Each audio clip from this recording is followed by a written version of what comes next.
सुरहीन गौदाई।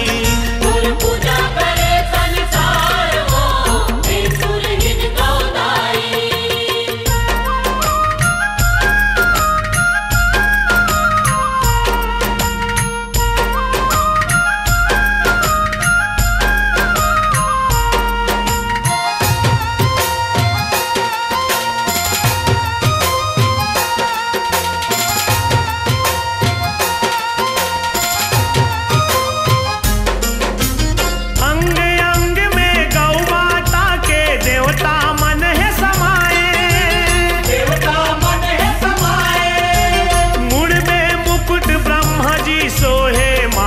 शिव जी रमाए, माथ में शिव जी रमाए।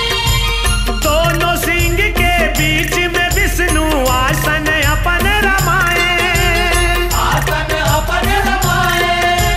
चंदा सूरज आँखी में बसे है, जग में अंजूर बगराए। जग में अंजूर बगराए।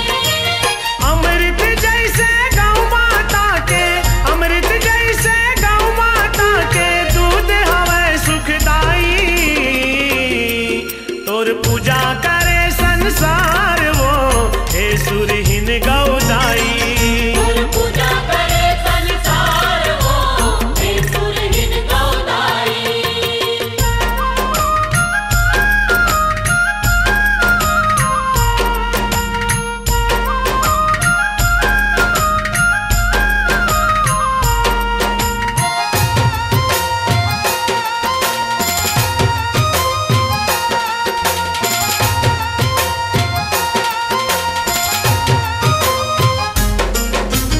दांत में गरुड़, जीभ में वरुण, कंठ में शारदा माई।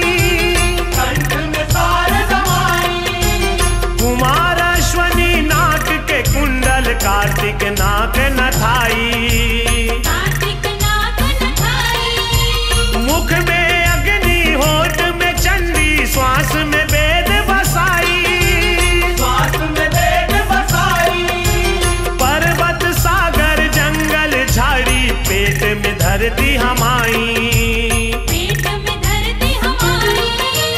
गौ माता के बन चरवाहा, गौ माता के बन चरवाहा, देव की नंद कन्हाई।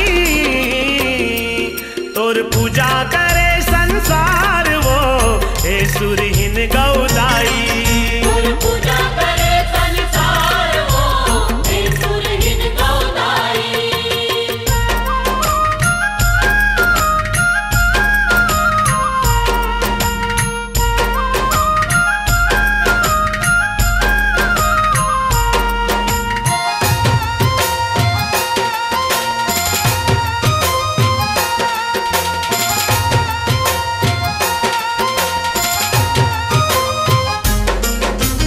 गोबर में तोर लक्ष्मी बसे है, मूत्र में गंगा बहाए। मूत्र में गंगा बहाए। धन ले बहावे दूध के धारा, शिव जी बैठ नहाए। शिव जी बैठ नहाए। रोम रोम में ऋषि मुनि ज्ञानी, करके तप हरसाए। करके तप हरसाए।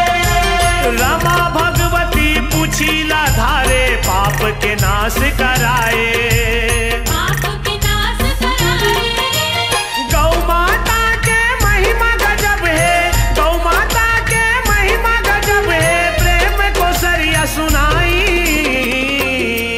तोर पूजा करे संसार वो हे सुरहीन गौदाई। तुर पूजा करे संसार वो हे सुरहीन गौदाई। बैतरनी ले पार लगा दे, बैतरनी ले पार लगा दे, हे लक्ष्मी महामाई। तोर पूजा करे संसार